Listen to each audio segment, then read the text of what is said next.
Ancaman perang dunia bisa libatkan Indonesia. Pengamat sarankan TNI Angkatan Laut rekrut Scholar Warrior. Maraknya isu perang di dunia akhir-akhir ini membuat masyarakat khawatir jika Indonesia juga akan terkena dampaknya. Oleh karena itulah pengamat militer dan intelijen Susaning Tias Kertopati ikut buka suara dan mengutarakan pandangannya mengenai sistem persenjataan TNI Angkatan Laut. Dan Susaning Tias menuntut awak kapal selam yang lebih profesional untuk mengendalikan alat utama sistem persenjataan atau alutsista TNI Angkatan Laut berupa kapal selam Alugoro 405 buatan PT PAL Indonesia. Dengan teknologi tinggi yang terpasang di kapal selam, maka lembaga pendidikan TNI AL juga harus mengantisipasi berbagai variasi taktik dan juga strategi peperangan kapal selam dan anti kapal selam di masa mendatang. Ujarnya pada Senin kemarin. Pengamat militer dan intelijen itu menilai tidak ada salahnya jika TNI Angkatan Laut memperbanyak Scholar Warrior alias prajurit akademisi. Susaning Tias Kertopati mengatakan sudah saatnya kapasitas peperangan yang dimiliki TNI Angkatan Laut ditingkatkan sesuai era melalui digitalisasi dan unmanned system alias sistem nirawak. Kapal-kapal selam ke depan itu harus semakin efisien dan banyak memanfaatkan teknologi berbasis artificial intelligence.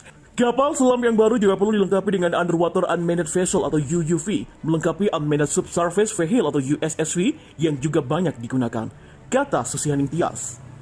Kapal selam buatan PT PAL yang bekerja sama dengan DSME Korea Selatan dinilai sangat cocok beroperasi di laut yang punya karakteristik dangkal, dalam, dan salinitas yang tinggi, seperti perairan di Indonesia. Persenjataan kapal selam itu juga dinilai mampu menghadapi teknologi kapal-kapal tempur permukaan dan kapal-kapal selam tipe lainnya yang dimiliki oleh negara-negara di kawasan Asia.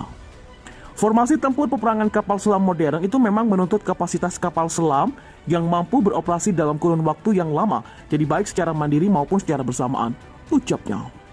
Kendati begitu, Susaning Tias Kertopati mengingatkan pentingnya sumber daya manusia atau SDM karena kapal selam membutuhkan SDM yang pandai dan cerdas.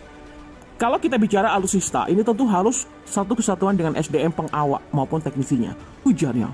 KRI Alugoro 405 adalah kapal selam terbaru yang masuk ke dalam jajaran armada TNI Angkatan Laut, melengkapi dua kapal selam yang sebelumnya telah aktif berdinas di TNI Angkatan Laut, yakni KRI Nagapasa 403 dan KRI Arda Dedali 404. Ketiga kapal selam TNI Angkatan Laut tersebut merupakan hasil kerjasama PT PAL Indonesia dan DSME Korea batch yang pertama.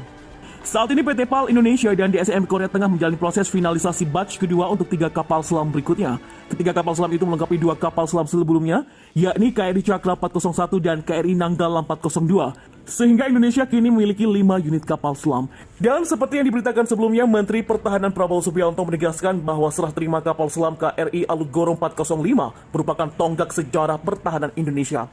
Dan untuk pertama kalinya Indonesia lewat galangan kapal nasional PT PAL Indonesia Persero sudah berhasil ikut serta dalam produksi kapal selam.